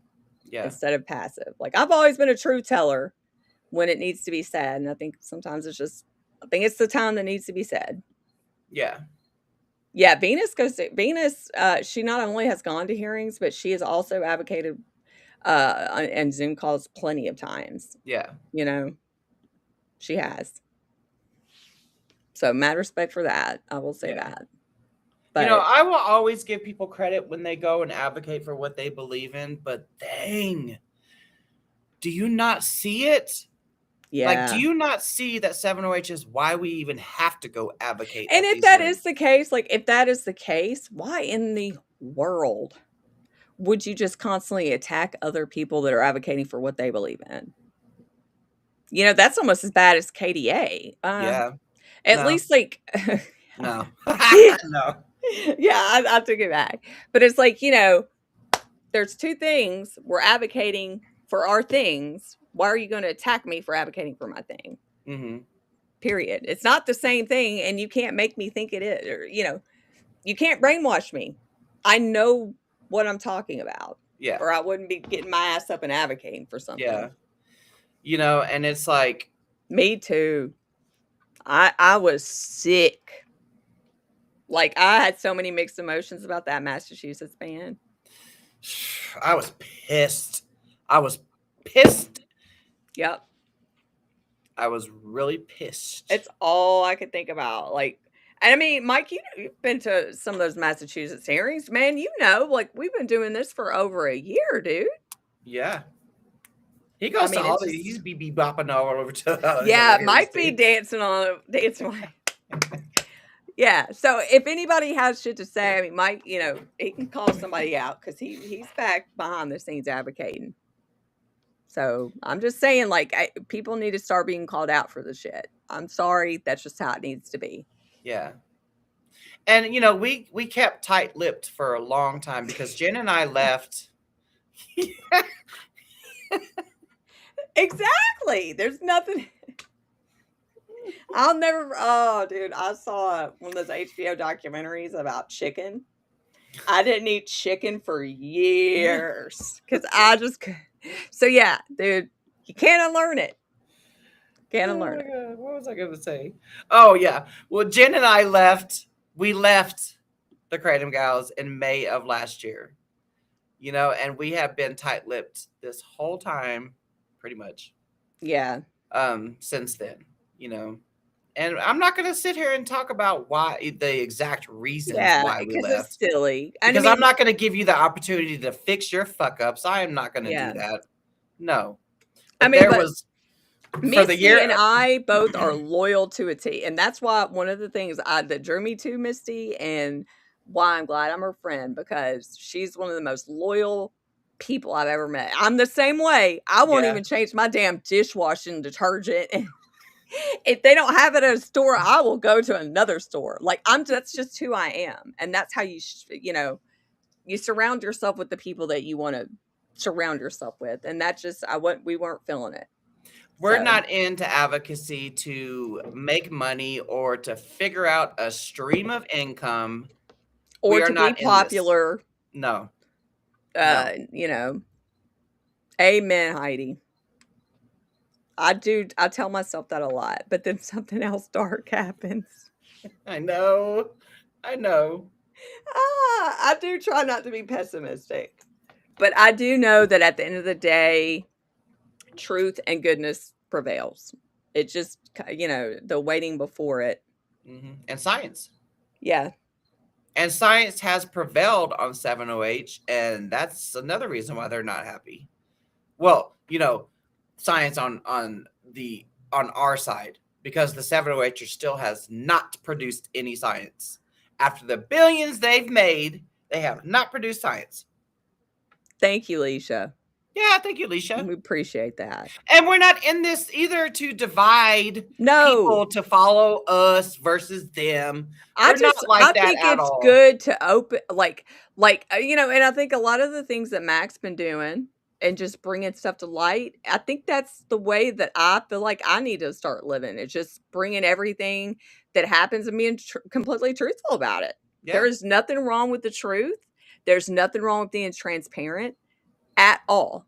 And I think it's good. I respect that. And so I'm like, you know what? That's how I'm going to start doing things. What Mac is doing by bringing to light what's going on over there is there's no lies detected at all.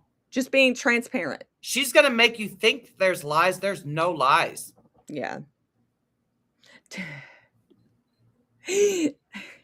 I want to eat a big bowl of ice creams and listen to Maisie Star. Who's Maisie Star? You don't know who Maisie Star is? Okay. Oh. If you heard one of her songs, you'd be like, oh, okay. Probably. Yeah, you would. My uncle Paul liked her. Let's see what Castle. I just clicked off. Go ahead, Misty. Dang it. Okay, so it doesn't bring up the full comment. I have been on literally 15 different prescriptions over the last 5 years, probably more. I don't need any of those now and have gotten the most pain relief I've ever gotten in my last 15 years in the pain management clinic. I can't imagine why I had to suffer so long. Yeah. I refuse to go back. I understand the passion. Thank you for all that you do. Yeah, girl. That's exactly how I feel for so many years. For 20 years, I've had to deal with chronic pain. And like the past 7 years, I'm just like, dude, I will never go back. I will never go back to what I was before. I don't care. I just won't. And I will fight for anybody to not have to go back, for anybody who hasn't even found kratom yet. And that's why I fight every day. Shit, I'm tired a lot, but you know what? I still get up and go. Yeah. I still get up and go because that's just the right thing to do. Yeah. That is what kratom does. Yeah. I have not been back to pain management over 7 years now. In over 7 years. Thank you, Deborah. And like I say all the time, and I apologize damn near all the time, I even say it when I'm testifying, that I played a role in the opioid crisis.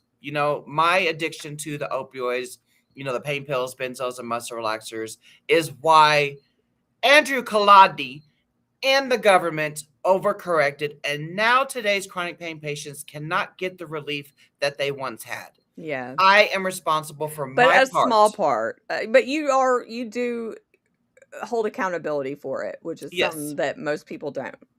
But, I mean, and that's never been something that you've ever tried to run away from. Even though I still say it's a small part. I think it was part of a big, big picture. Did you see what she said? Oh, what?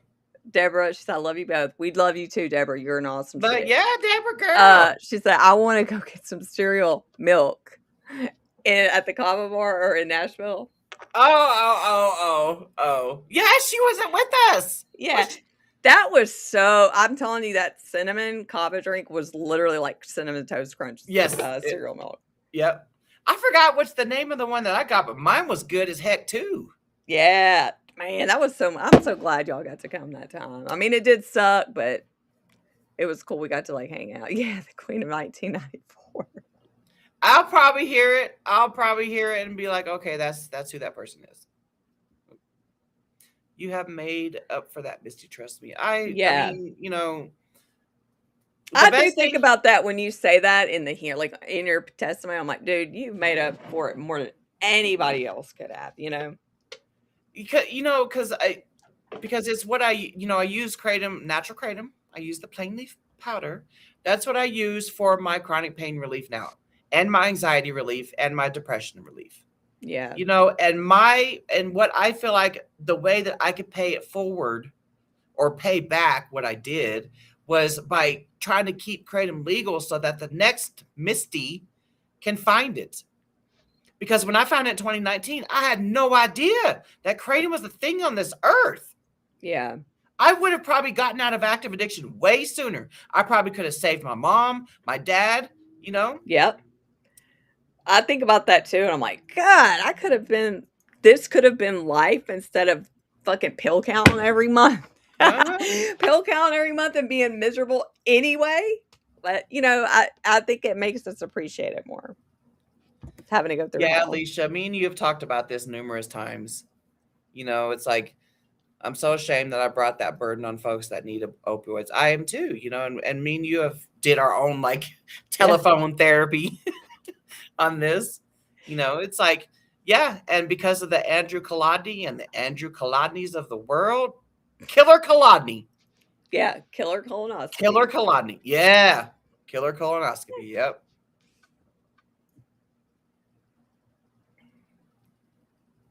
Yeah, shout that from the mountain castle. That's a great story. Yeah. She's a newbie too, Dr. Heidi. Yeah. I'm so glad she found your way here. She reached out to me a couple years ago on TikTok, and you know, I had to let her know, you know, it's not legal. It's not legal there. Yeah. You know. So now that I don't know if you want to tell your story, Castle, or not, about how we connected again. I'll let you do that. I'm so angry and deeply concerned about emergency. Dude, that's what I'm saying. Like, I'm scared that it's going to spread. You know, I mean, I am. I mean, because stupid stuff like that spreads. Like, these news outlets and everything, all they do is just mimic what each other is saying. So, I mean, I hope that doesn't happen. But you're right. Like, right now is the time to get serious and advocate and use your voice. Yeah, that's why I've had this ticker on for this long. Get LauraRomney@gmail.com. Send her your name, city, and state. And we will, you know, whenever Laura and Dr. Heidi is ready, you know, we will do a little advocacy training webinar type thing. You don't have to have your camera on. You know, you can just come in there and get some pointers about what we're going to need to do, because state legislatures are about to be on and popping again. Yeah. We didn't even have a break. I know. Normally, I was like, oh, legislation session's over. Normally, prior to this whole past year, normally our advocacy scheduling, like Jordan said in that video, it would only be like 15 to 20 times a year. You know, but we have been nonstop since July last year, nonstop. I'm addicted to doom scrolling live stream TikToks. Dude, you're over there getting lost on that. Oh, I do. I tell you what, sometimes the stuff I see on TikTok is like only on TikTok. Yeah. What does it say? That's true. If 7-OH really is the same thing as kratom, banning 7-OH only products shouldn't be a problem. Just use natural kratom and get the same effects, right? If that doesn't work, then maybe that proves the point. 7-OH products and natural kratom are not the same thing. You're right, because you cannot Exactly. get blitzed out your mind or nod off Yeah. like you can with a 7-OH product. You're not spending your damn retirement money. Yeah. I was just so yesterday I had an interview. I'm not gonna say with who, but I was just telling that person, I was like, the amount of money that people are spending on 7-OH, they could have freaking put a down payment on the house. They could have bought brand new cars, but you got people out here spending their savings, their retirement money. 7-OH might not be killing people, but it's killing people's livelihoods. It's breaking up relationships. Bye, Kathleen. Bye, Kathleen. Yeah, Jeff, and that's what I'm saying. Like, I feel like the world, for the most part, we all gravitate towards like our own people that have like close to our own values. Mm-hmm. And sometimes, you get drawn into the people that don't have those same values, but they say they do. And I mean, that's happened to me several times in my life. And I can usually tell that is that type of person. But, Jeff, I can tell you're one of the people that are in it, Oh, yeah. Did you hear my chair? Yeah, that was my chair. I was not farting. Oh. Yeah. I mean, wait. Okay. I didn't know that. Oh, nice, Bill. Or you just get caught up on the comments. Huh? Yeah. I'm sorry if I don't go over each comment, but thank y'all for being here. Like I said, people that really do care and that are doing stuff is the people right here in these comments. Videos on how bad kratom is or got hooked on how. Oh yeah, they're just doing it to get likes. They are likes and views, and a lot of the media is just as bad. Yeah. Like I've talked to and I know you probably can say the same thing, Leisha. Like you'll talk to a news journalist. Like I'm not even going to say which one it was, but they reached out to me, and then when the article came out, like, really, dude, that's it, yeah. Really. Like, so my advice for anybody that's being interviewed by anyone, always record it. Record the interview. And I learned that the hard way because in December 2023, when we went to the congressional briefing thingy in DC at that time, the Washington Post guy was there, and he wanted to interview me, and I was like, well, what's this going to be about? And he framed it as, well, kratom has saved you from the opioid epidemic, that I want to, show other people that kratom, if they're, still caught up in that, epidemic or whatever, that it can help them. When he published my story, it did not go in an article like that. It did not. And it's like one of those jaw-dropping things, like, what? Yeah. Yeah. And I mean, again, like that's all, you learn your lesson by doing and experiencing stuff. But yeah, like, and I'll forget sometimes. I'm just be like, don't forget to record it. Yeah. Don't forget. Yeah. I think that there's a lot of people I hope that there's a lot more people that step up to see advocating, because they see that it's serious right now. Like it is serious. And it's been serious. It's just now it's on a whole nother level. Yeah, media is corrupted. Bye, Jeff. Enjoy the rest of your weekend. Yeah, the media is shady. I mean, they really are, for the most part. And the people that do run the good stories, you never hear about the good stories. No. What do you always say? Sadness or whatever sells. I can't remember what you always say. Negativity sells or something. All press is good press. Mm-hmm. All right. Well, I guess we're going to wrap it up. But thanks everybody for coming. I think we answered everything. I'm so glad he went over that Congress bill. Because I know there's a lot of going around about that. Yeah. Oh yeah, the headlines alone, and the thing is too, the headlines will be like, kratom killed this baby, and then you click on it, and it's like, the mom was a in the car. I don't know. It's like nothing to do with kratom, and the baby ends up being an 80-year-old man. It's like, what? It has nothing to do with anything this headline's about. There was just another story that came out the other day about another kratom theft in Texas, and the guy stole $200 worth of 7-OH tabs. They named the tabs in the damn article, but it's freaking on the headline. I just don't understand how it's so difficult to understand. Pill, not kratom. Dried up tea leaves, kratom. It's not hard. It's literally the most simple thing in the whole wide world. I wanted to mention though, Mac was bringing up the mitragynine trial. Yeah.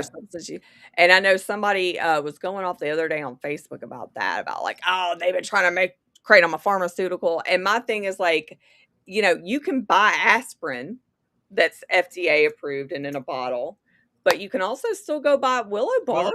Yeah. I mean, it's the same thing. Like they can't control the entire kratom plant, because Missy asked him about that a few weeks ago. Yeah. And so, and I don't care if they make it into a pharmaceutical, as long as I can still freely buy my kratom when I want to. I don't care. Will there be trials for, mitragynine for chronic pain? That's probably going to be the next step. Right. And if people, there's a lot of people that's like, I don't like that crusty, nasty powder. Well, then you'll have an option. Yeah. Go get it from the doctor. That's right. Or you can learn how to toss and wash. We got both goats are in the audience. We got Laura and Heidi. Yeah, we got, got your thing on the ticker, and we were still talking about how we're going to do, advocacy webinar type training whenever you're down, Laura. Yeah. Whenever you're down. And I think it'll be fun. I hope we have a lot of people show up. Because, I know when you first get started with advocating, it's a lot of questions and stuff. And to get to show people how easy it is to do, like, remote testimony and stuff would be cool. Yep. It has been serious the whole time. People have been depending on AKA. But then it's like, at the same time, some of those same people are now just going off... saying some of those same people that relied on the AKA for so many years are now just talking crap. Now the AKA is the enemy, because the AKA, or specifically Matt Caddo, is calling you out on your bullshit. Now he's the enemy.